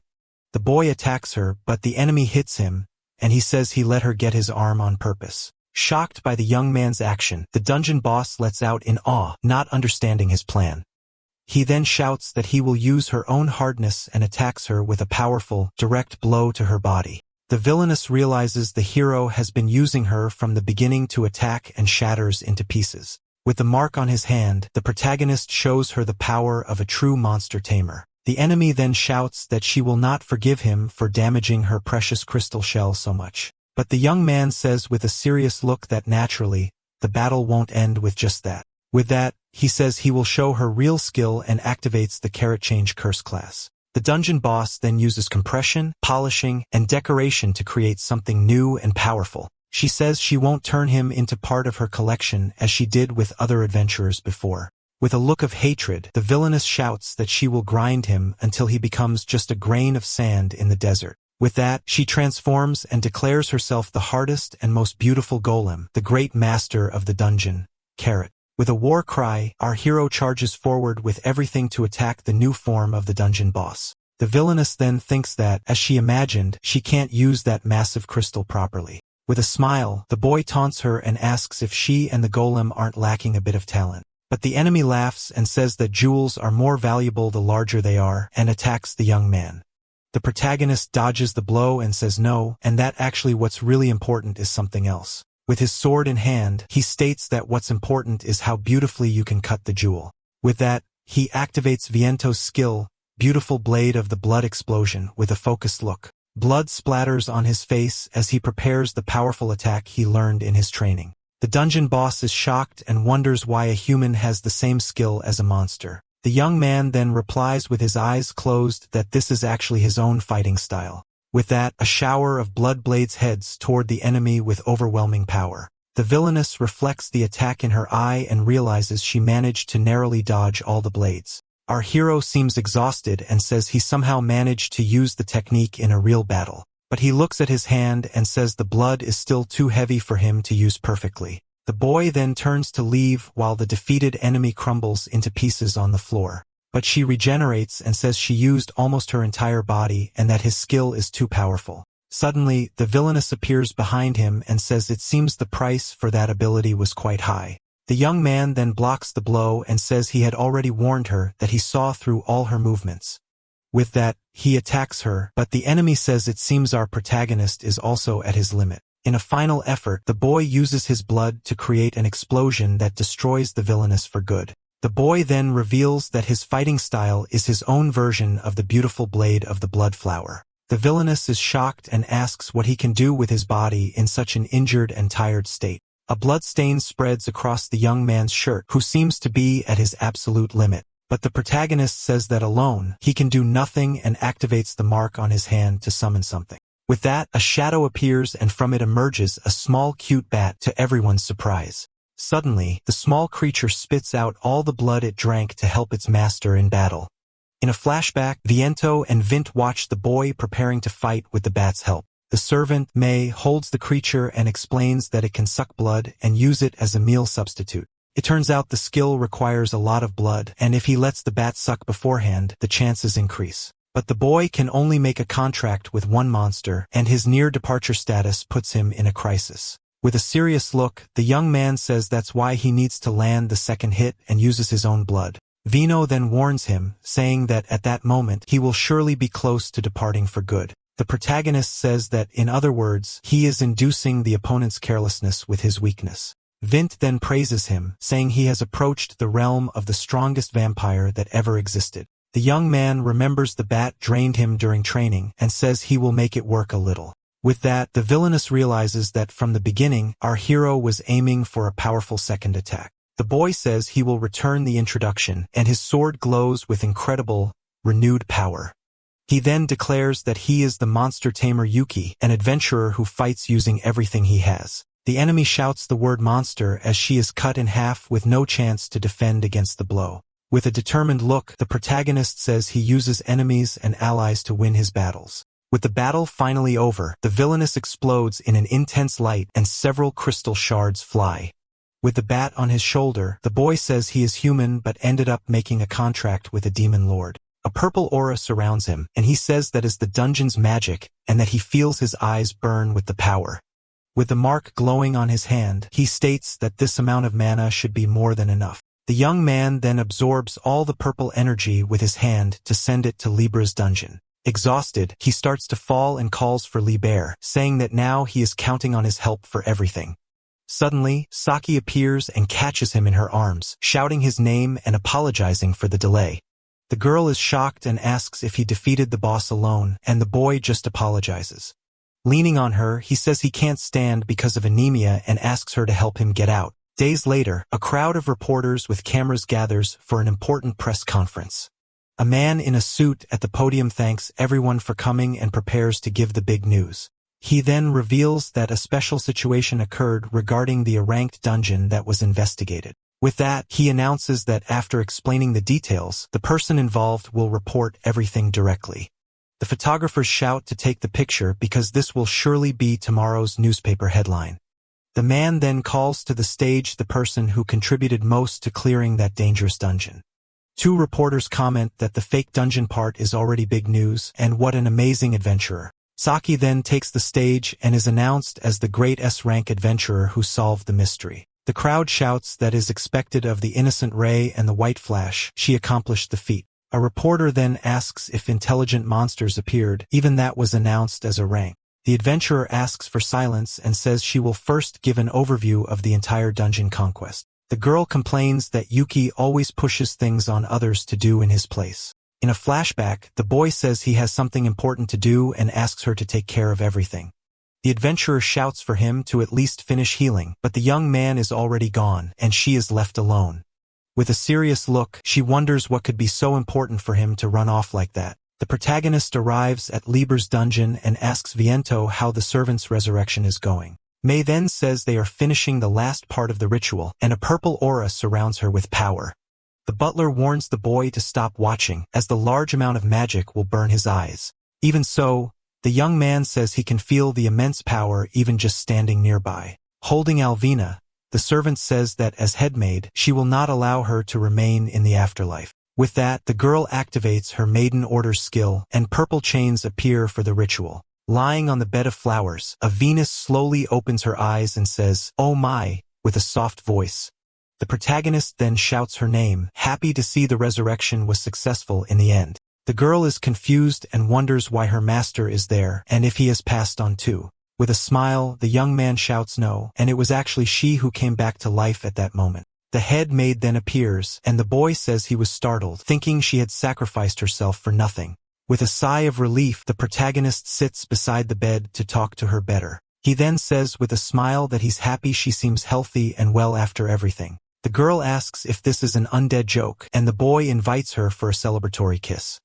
Suddenly, Viento appears and says the two have work to do and tells them to get changed now. May then tells Alvina that her rest time is over and chains lock her coffin. The boy asks if he will have to work as a butler again, and the servant asks if he has that role. Viento says it's nothing like that, and the head maid celebrates that it's time to change clothes. In his new suit, our hero looks like a real butler and is even a little embarrassed. He says the outfit is a bit much, but the monster informs him that today he is the main star. With white gloves, the trainer opens the door to the grand hall, so the young man can finally enter. Several monsters then surround him and thank him for saving them in such a heroic way. The protagonist is confused and asks what is suddenly happening there, not understanding anything. Liber then says the boy has finally appeared and that the dungeon he cleared had a lot of power. The headmaid adds that they revived many more monsters than planned. Our hero is shocked to see everyone there, and Vince says everyone was curious about the human. A wolf monster says he never thought he'd be saved by a human and invites him for a drink. Alvina then starts pulling her master and says that would be a problem and that she'll go first. The young man shouts Liber's name as he's being dragged away and doesn't know what to do with the whole situation. With a glass of wine in hand, the Demon King just watches him with a smile and closed eyes. The monster then says that because of the choice he made, all those people were saved in the end. With a toast, he congratulates him and tells him to get used to receiving thanks from the monsters. But the protagonist states that he didn't do it for them and that it wasn't his real objective. With a focused look, the boy says that Elvina just reminded him of that girl from his past. With that, he turns and faces all the monsters with a determined and confident look.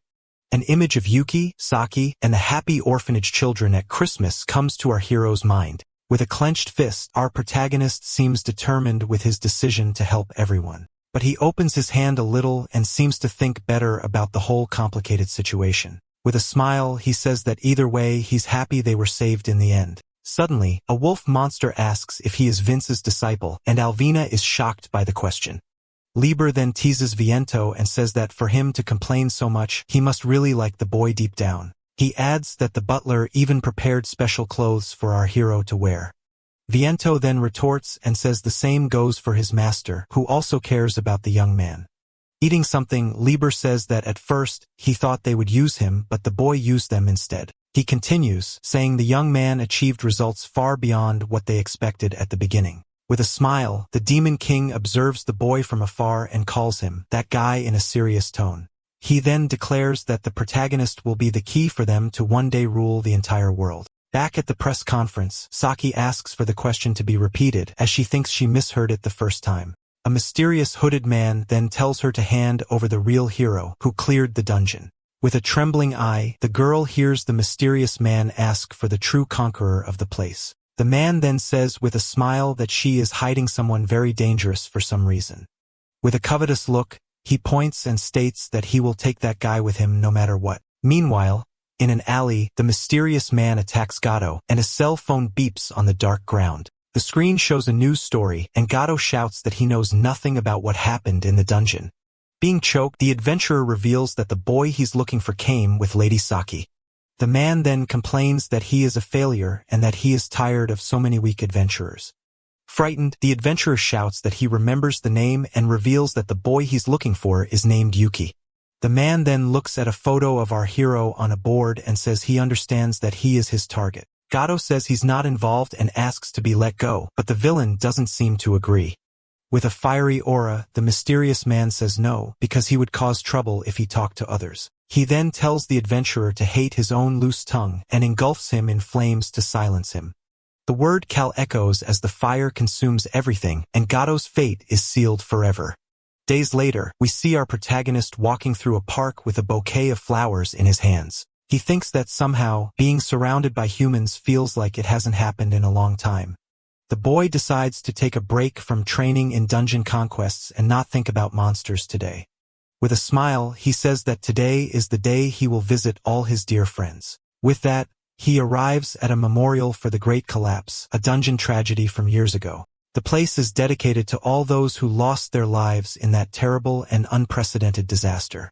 He then remembers the people from the orphanage and thinks that many things to report have piled up. With a smile, the young man reflects on becoming an adventurer, clearing dungeons and training with a sword. With a focused look, the boy seems to be waiting for someone to arrive at that important location. Suddenly, he realizes someone is there and turns around, thinking it might be his friend, Saki. But it was actually the mysterious hooded man who says he has been waiting for Yuki the whole time.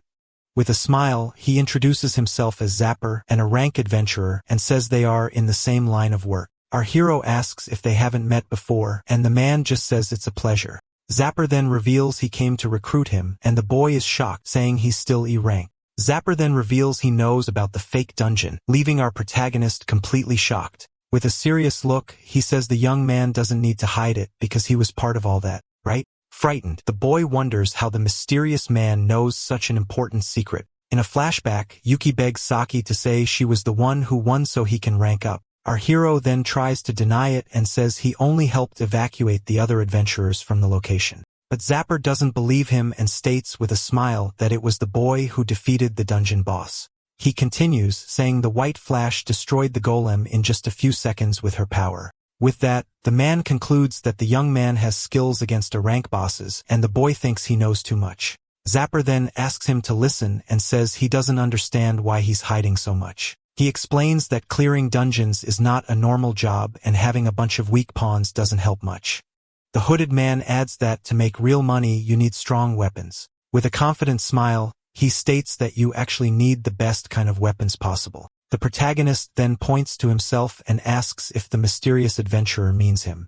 Zapper says that even with strong skills, there's a limit to clearing dungeons alone without help. But he explains that in a group, things are different and each reward might be smaller. In return, the man says the young man can go to many more places and get more rare items. With that, he approaches and invites our hero for them to make a lot of money together as partners. The boy then thanks him for thinking so highly of him, but seems to have another answer to give. With a smile, he says he'll have to refuse, as making money from dungeons is not his goal. The hooded man doesn't care about the refusal, and says that he's not very good with words anyway. He then says that he was gonna try using force to recruit our hero anyway.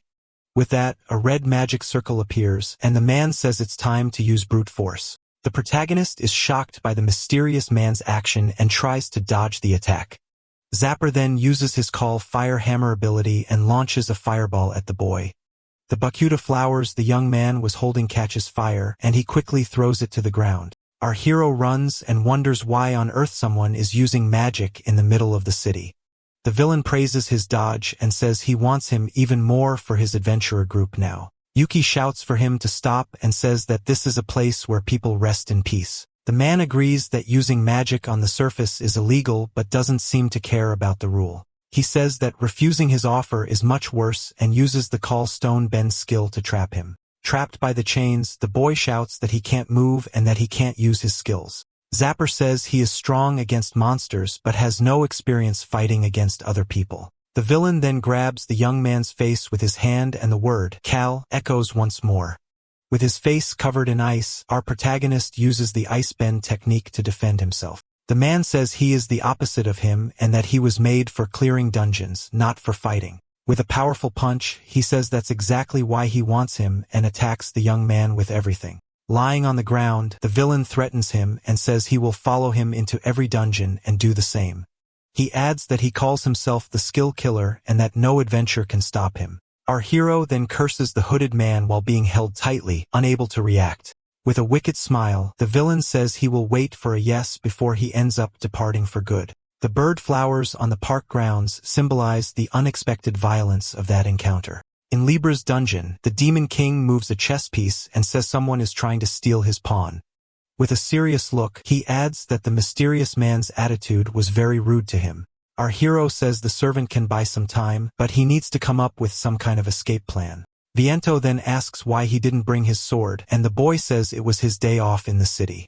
But the young man admits that even with the sword, he thinks he would still lose to Zapper in battle. Libra reminds him that he is a monster tamer and can use others to fight in his place. With that, he tells the boy to use the monsters who are good with magic to counterattack. Suddenly, an elf appears and asks if the Demon King called for her even though she was in the middle of research. The monster reveals that no one knows more about magic than her, and our hero is surprised. With a wicked smile, Liber tells the girl to study the abyss, but she doesn't seem very willing. The elf then complains that he is Vince's disciple, and that she doesn't like that grumpy old man. She adds that she has never seen him at tea parties or saris like the other monsters in the dungeon. Annoyed, the girl shouts that she would never go to a party of that old-fashioned bat and that she is still young. She reveals that Kara Saa means around 1,000 years old, and our hero is shocked. The elf says she is only 1,499 years old, and the boy thinks it's almost the same thing. With a clenched fist, the girl says that becoming Vince's strongest disciple will annoy him greatly. With that, she imagines herself in a forbidden romance with our hero, leaving the boy embarrassed. The young man then interrupts her and asks her to teach him how to use magic for his next battle. The elf agrees and says it sounds fun and that developing magic needs stimulation after all. In a giant library, the boy asks if all those books are about magic and is shocked. The elf says there are more and that almost her entire floor in the dungeon is composed of spell books. She calls him Disciple Number 1 and says that deep down, he doesn't understand what magic really is. With that, the girl asks the first question and wants to know the difference between magic and skills. Our hero then reflects on the question and tries to find a logical answer for it. The elf explains that skills are personal abilities, while magic is a universal ability. The young man is confused, and she says that skills can be divided into 3 different types. The first type are skills gained through a profession like his demonic eye ability. The second type are skills inherent to each race like the bats of vampirism ability. Lastly, there are skills that are born when a master technique is sublimated into something new. The elf explains that all of them depend on the individual abilities and talents of each person. With that, she says that even if they want a copy, some things are simply impossible to do. The girl then asks if the boy has experience with this, and he remains silent for a moment. With that, he remembers his own version of Viento's skill and how he adapted it for himself. Our hero then says he knows that very well and that magic must be the opposite of all that. The elf agrees and says that with the same magic power and incantation, the same result will be produced. She adds that magic is a universal and absolute law that governs their world. With a twinkle in her eyes, the girl extends her finger and says that that is true magic indeed. The young man gets excited about the explanation but suddenly remembers something important and stops. The elf then prepares for the second question and wants to know why there are people who don't use magic. The boy asks if the conditions are too strict, like consuming a lot of mana to use magic. The elf says the answer is simple and that it's actually because using magic is very difficult. Our hero asks if it's about manipulating magical power, but the girl shakes her head no. She explains that true magic requires an incantation as long as an entire book to be used. The young man remembers Zapper's attack and the short incantation he used to summon it. With a book in hand, he says he has never seen anyone chant something so long in a battle. The girl then asks the third question and wants to know how he thinks they are chanting the spells. The protagonist thinks about the question for a bit with his hand on his chin, trying to find the right answer.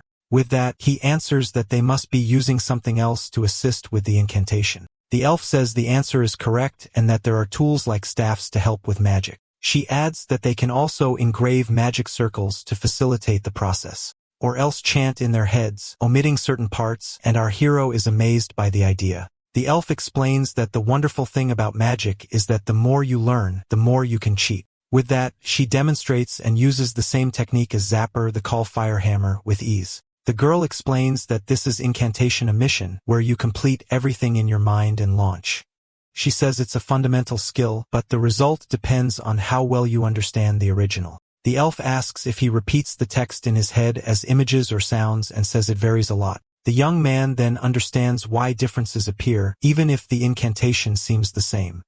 With a smile, the girl says that once he understands this, he can forge his own invasion into it. With that, she summons several fire hammers at once, showing her mastery of magic. Our hero observes the fire hammers with a look of admiration and surprise at the alpha's power. She explains that this way, he can leave just part of the original incantation and fill in the gap. With a book in hand, the boy says he finally understands what magic is and how it works. The girl then hands him a book and warns that if he just memorizes it, that's all he'll be able to use. She explains that an incantation is a command, and if he doesn't know what each phrase instructs, he can't evolve. The young man then complains that it's like learning a new language and that he's already bad at English. The elf tells him be grateful, as humans don't have as much time as she does to study magic. With that, she uses the skill, Call Lev in the library, and a green magic circle appears on the floor. A drop of sweat runs down our hero's face, who seems nervous about what's going to happen. Suddenly, the boy is transported to a place in flames and wonders in fear where he is. The elf reveals that the spell simulates the content of a book and allows him to experience it in practice. She says that this is the world of her book, Fire Magic a Slime Can Understand. The young man then draws his sword to prepare for the challenge he will have to face now. With a confident smile, he says he is better at fighting than studying and gets ready for action. With a surprised look, the protagonist realizes the number of enemies he will have to face there. The elf says that for today, she will make him read all the main attributes and basic transformations of magic. Surrounded by 2 giant fire snakes, the boy asks if she wants him to clear all of that. The girl then challenges him with a smile and asks if he's not going to say it's impossible to do. A giant fire monster then appears and prepares to attack our hero with all its strength. But with a determined smile, the protagonist just answers no and prepares for battle.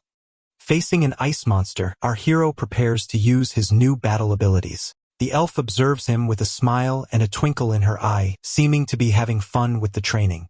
With a determined look and a smile on his lips, the boy says he will finish this in an instant. 3 days later, on the same dungeon floor, our protagonist's intense training continues. A giant griffin lets out a terrifying screech and prepares to attack the young man with its sharp claws. The boy then begins to chant a spell to interfere with the giant monster's wind attribute. With a cry, the wind creature charges forward with everything, but our hero is not intimidated and continues the spell.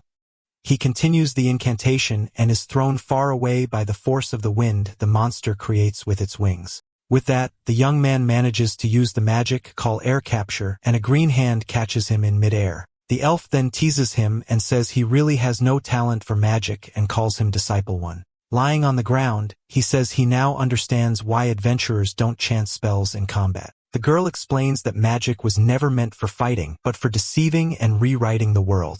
Even so, the boy thinks that all the spells he learned should be very powerful. With a wave of his hand, he prepares to test another of his new magical abilities. With that, the protagonist invokes the Call Stone arrow and shoots at an imaginary target. But the arrow falls to the ground with no force at all, and the young man is completely shocked by the result. He shouts that this is ridiculous and that the chantless casting loses a lot of power in the process. The elf reminds him that shortcuts cause individual differences and that incantations are commands to the world. She adds that he seems to be bad at compensating with images, which is why the magic is weak. With this, the boy concludes that if he adds an incantation to have power, he can't beat Zapper. The elf says that situations like him failing to break the wind with earth will continue to happen. She encourages him, saying he might be good at the next attribute and throws him into the next challenge. The young man then runs and thinks that maybe he'll find an attribute he's good at, but there's still a problem. He wonders if Zapper even has a weak attribute that he can exploit in battle against him. Meanwhile, at a camp, Zapper and his group are gathered around a campfire at night. He is shocked to learn that Yuki is diving into an S-rank dungeon on his own. One of his men confirms it and says they couldn't find him and that he went to the infamous dungeon. The villain remembers that even an S-rank group with 2 men had to retreat from that place. With a smile, he says the boy is smart because that place really keeps average adventurers away. His companion asks what they should do, and the hooded man says they will enter the dungeon. The other adventurer protests, saying they still have monsters to subdue and that it's too dangerous. Zapper agrees it might be dangerous but seems to be enjoying the idea of a challenge. Suddenly, a giant worm monster emerges and attacks the group by surprise with a terrifying screech. The villain then easily defeats the creature with one of his powerful and effortless attacks. With a snap of his fingers, he uses the cowl magic and prepares to show his true power. Walking past the monster's bodies, he complains that he can't wait long for materials like that. One of his companions watches him shocked and says his incantation emission is incredible. Our hero thinks he can't react in time to Zapper's magic, which can always counterattack. Meanwhile, a worm monster attacks the villains group and one of them screams in fear at the attack. Zapper then uses several spells at once, showing his mastery over all elements. One of Zapper's companions watches him shocked and thinks that this is the power of an ranked mage. Amidst the monster's bodies, the villain shows his power and prepares to go after his target. He says S-rank dungeons are dangerous and that they need to go quickly before the boy becomes untouchable. An adventurer calls him and says the collapse caused by the monsters left several injured behind. Zapper looks at the bodies and says they are just replaceable B-rankers and that they can restock. The companion shouts that he could save them, but the villain throws his cigarette away and asks if he really thinks so. He then stomps on the ground hard, showing his complete lack of empathy for the other adventurers. Our hero prepares to fight with a red aura of power surrounding his entire body. Zapper then says that if he's going to use his power, it will be to capture someone special, not just anyone. The elf watches the boy training and seems to be thinking about something with a bored expression. Lying on the ground, the young man seems exhausted, and the girl says he really has no talent for being special. Crying, our hero complains that he thought magic was universal and that he couldn't omit anything. She then says that if the main attributes are no good, the minor ones like insects are hopeless. The boy says he didn't expect to have so little talent and that they'll have to make do with what they have. Annoyed, the elf shouts for him not to act like he understands magic after just a little training. Our hero says no, but that really all the spells he tried to use were weak. The girl then gets angry and says his training hasn't even reached the first real stage yet. She explains that magic was made for everyone to rewrite the world and that it's a miracle against everything. With a serious look, the elf states that's why she won't tolerate words like giving up or yielding. The protagonist then asks what he should do to get stronger with magic. The elf reminds him that he did something similar against Viento and that the answer to his problem is simple. With a smile, she tells him to create a new magic that he can use and that is strong enough. The girl explains that his study of magic is more than enough and that he could even teach. Our hero then understands that if he's bad with existing magics, he should create a new one for himself. With a wink, the elf agrees with him and says that's exactly the answer he thought of. The young man then reflects on altering the world with just sensation and how that would be possible. The girl says that if it's magic for combat, a practical format is best, and the boy asks what that was. Suddenly, eyes glow and she uses the call magic to feel something strange. With that, the water vision is activated and she can see what is happening elsewhere. On one of the dungeon floors, Zapper uses his fire wave to search for our protagonist. With a smile, he wonders where the boy is and uses his water droplets to find him. The villain then shouts Yuki's name and uses the wind search to finally find his target. Our hero is shocked to see the man in the vision and asks why on earth he is there in the dungeon. The elf says it seems he followed the boy and that this is perfect for their training. A vision of a group of adventurers in a magic circle appears, and the protagonist remembers something. With a shocked look, he shouts that this is like that time, and prepares for what's next. Suddenly is teleported and thinks that, as he imagined, this was a teleportation magic. The young man then realizes he is on a floor he doesn't know, and the villain also appears surprised. The Othin tells him to handle the situation using magic and not summoning as usual. She explains that the opposite of activating magic with an incantation is affecting mana with just sensation. Zapper says that, as he thought, the boy was actually hiding his power the whole time. With a smile, the villain then asks what his answer is to his recruitment proposal. Our hero gets nervous and prepares to answer but is interrupted by a surprise attack. Suddenly, the hooded man uses his icebreaker dart magic to attack the young man with everything. The protagonist manages to narrowly dodge the blow and prepares to counterattack with his sword. The villain says he doesn't need an answer, and he can see the decision in his rebellious eyes. With that, the boy uses the Call Stone Shell magic to protect himself from the enemy's next attacks. He then charges forward with his sword amidst several ice darts that fly toward him with speed. Zapper then praises him, saying he has the aptitude of a swordsman and is not fazed by his magic. Suddenly, a puddle of mud appears on the ground and seems to be moving toward our hero. The Call Mud Bend magic then traps the young man's legs, who is shocked and unable to move. Alright, that's the end of the story. Thanks for watching. See you in the next one.